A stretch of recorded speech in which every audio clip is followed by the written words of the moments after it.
güzeldir təbiətin, uca dağların, axan çayın, bulaqların, yaşıl bağların, ne güzeldir təbiətin, uca dağların, axan çayın, bulaqların, yaşıl bağların. Səhər tezdən oyanım, sahilində dayanım, Xəzəri seyr eləyim, budur ancaq diləyim. Səhər tezdən oyanım, sahilində dayanım, şəfəqi seyr eləyim, axı necə deməyim.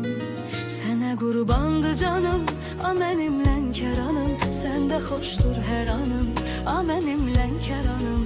Sənə qurbandı canım, ay